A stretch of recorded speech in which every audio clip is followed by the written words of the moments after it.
Right, let me just go back over that again, just to emphasise this.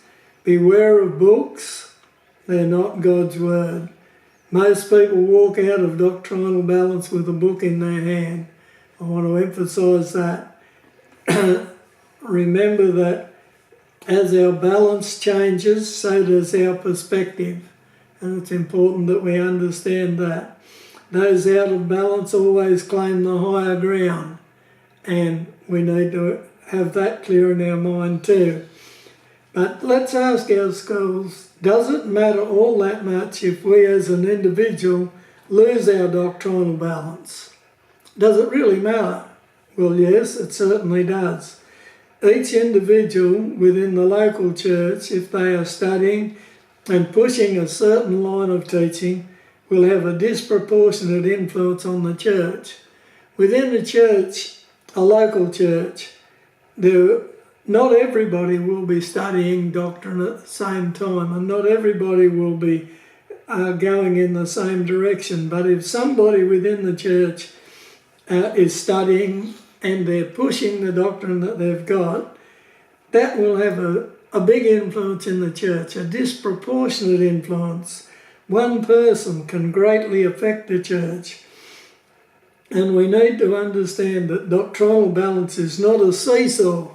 It doesn't just go up one end and down the other. This is why imbalance splits the church. The church isn't a seesaw. If somebody's out of balance, the more they're out of balance, the more likely they are to split the church. And the more out of balance we get, the more exclusive we become, right?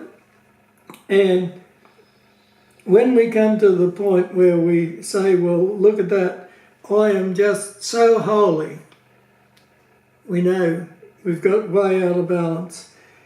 If we say, if you don't agree with me, you cannot be saved, we've gotten way out of balance.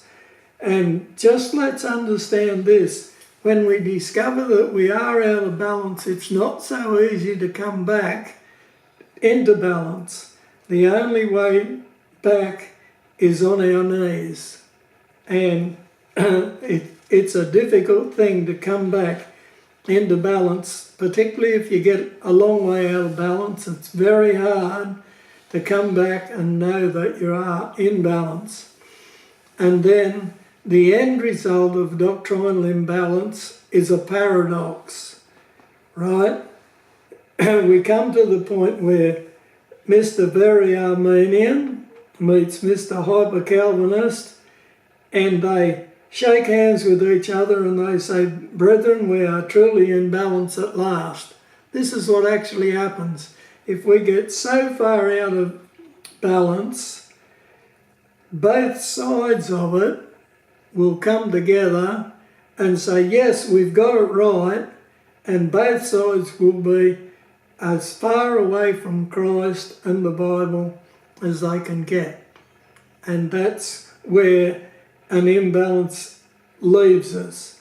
While believing we are super spiritual, we are far from the balance point, the fulcrum, which is the Bible, and far from being Christ-centered.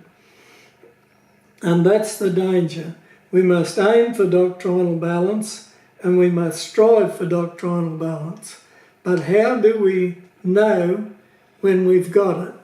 Well, we'll start looking at that next lesson.